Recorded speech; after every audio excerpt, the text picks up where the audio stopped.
It's time to worry about Ohio State.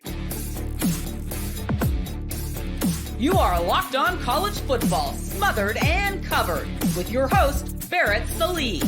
Your one-stop shop for everything college football. Part of the Locked On Podcast Network.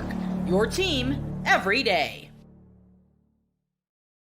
Hey, thank you for making this your first listen every single day. Got a little bonus content for you on this Saturday afternoon. We just finished the first wave of games. Ohio State escapes with the win. You can say Ole Miss does as well. We're here to talk about that and more here on the bonus edition of College Football Smothered and Covered, which is brought to you by FanDuel.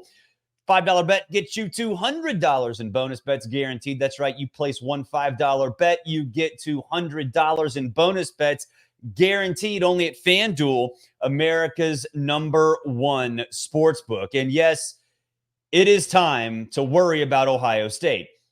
This is a team that has been sporadic at times. The schedule was pretty weak leading up to the Oregon game. They looked pretty sloppy in that loss. Now, granted, that is to the #1 team in the country, but against a Nebraska team that is coming off an absolute skull dragging at the hands of Indiana, you go in, you need a late interception to seal the deal. Look, when you have Quinshon Judkins, Jeremiah Smith, Emeka Egbuka, you are not supposed to only gain 285 yards. This was an inept offensive performance by Ohio State, and that should never happen. Why? Because they could not set the tone on the ground. Quinshon Judkins is a star. Travion Henderson is a star. Let's talk about those two guys. 29 yards and 25 yards, respectively. That won't cut it. And it's not doing any favors to Will Howard, who went 13 of 16. Now he had the 3 touchdowns, but still, Will Howard needs help to be an elite quarterback. He's effective when he doesn't get that help. He's efficient when he doesn't get that help. But if Ohio State's going to be a national championship caliber team, you can't have games like this. You can't have games at home when you come out extremely sleepy after a bye week. That's when you're supposed to do the most self-scouting. So yes, there is a reason to be concerned about this Ohio State team. Now, I picked them to go to the national championship game. After that loss to Oregon, I still maintained they will go to the national championship game. Now I'm not so sure.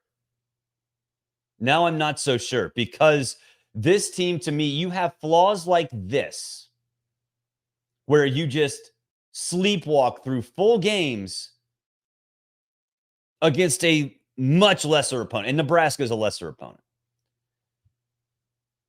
When you need to make a statement, then I have concerns. They need to fix this. They need to make sure they can find a way to establish the ground game. Otherwise, Will Howard's not good enough. He's just not good enough.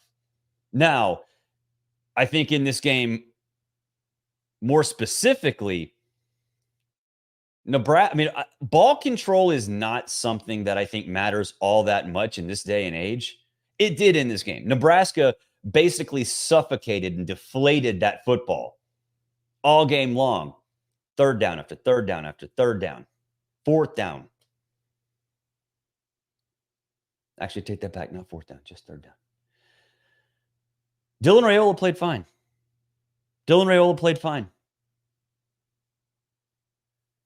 But to me, this was a very sloppy game for Ohio State at home with its C-plus game. And if you're a Buckeye fan, you have to look at this and think, okay, there's not much margin for error right now, right? In the Big Ten. There's not much margin for error. You lost a head-to-head to Oregon. You have Penn State doing Penn State things. You have Indiana doing Indiana things, and we'll talk about them in just a second. We've got Illinois still very much in the mix. Ohio State, to me, is looking a lot like Ole Miss in the SEC where you know they're good, you know they're talented, you know they have what it takes to be elite, and yet they have games like this where it's just like, get yourself together, to steal a line from Chris Childers and Rick Neuheisel on Full Ride. They got to get themselves together because that is not a championship caliber team. Coming up on this bonus edition of College Football Smothered and Covered, we'll talk about those Ole Miss Rebels.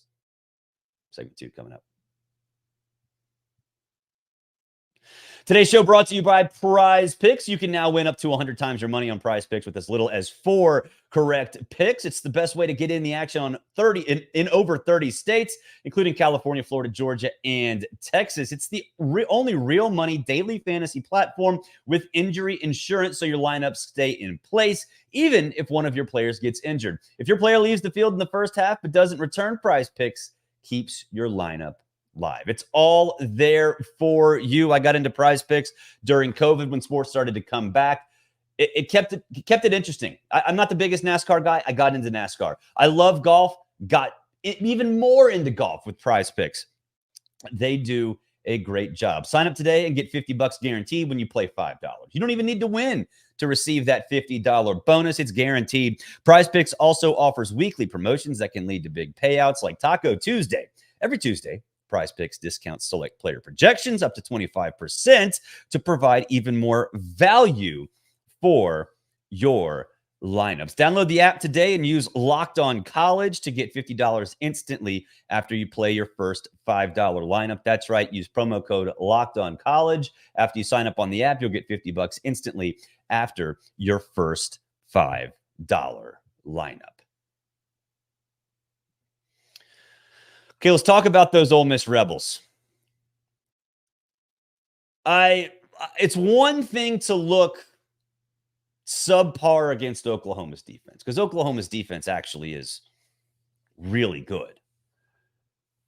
But there was nothing tricky about what Oklahoma was doing offensively. Jackson Arnold was awesome on the ground. They came out with a good game plan with Joe John Finley taking the helm, calling the plays now. They decided to go as far away from their weaknesses as they possibly could, try to disguise the fact that they missed every single wide receiver on their roster, and go old school. And it worked to an extent. But Ole Miss has got a good defense. They create chaos. They force turn. Like, this is a good Ole Miss defense that was getting gashed by a decidedly one-dimensional Oklahoma offense. Again, we talked about it last segment. When you're talking about teams that can actually win the playoff, not just get in, you can't have games like that. You can't almost refuse to make adjustments. And that's exactly what it looked like was going on in Oxford. And I think we talked about it last segment with Ohio State having a smaller margin for error. Ole Miss doesn't have one. Like, they don't have a margin for error. So looking like this against, I would say, a bad Oklahoma offense. And yes, it is a bad Oklahoma offense.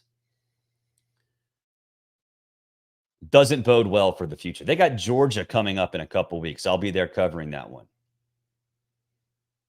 That would end it. Like, think about this. Jackson Arnold ran the ball 24 times.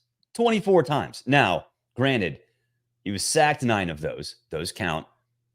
We don't need to. I still think that's a great way to go about it. I don't like the NFL way to keeping statistics. I like the fact that sacks are counted into rushing yards, but it was it. And Ole Miss still couldn't do anything about it. They still couldn't do anything about it.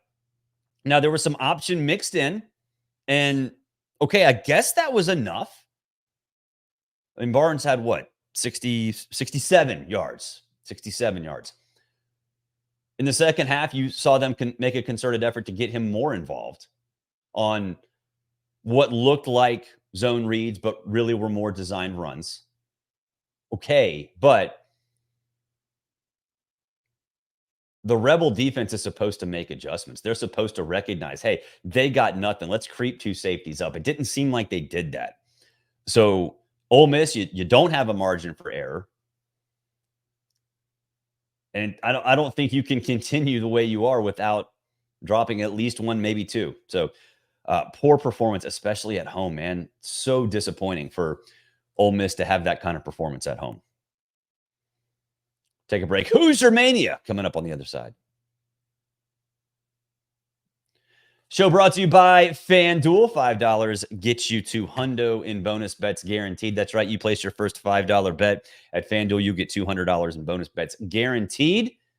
All the information's right there on the same page in which you place your bets. Live play-by-play game stats, everything you want. So if you get a hunch in the middle of the game, you don't got to go anywhere else. It's right there. You can place your bet and see what happens for the rest of the contest. $5 bet gets you $200 in bonus bets guaranteed only at FanDuel. We talk about Indiana a lot on this show, and I think you saw why against Washington. No Curtis Rourke, no problem against Washington.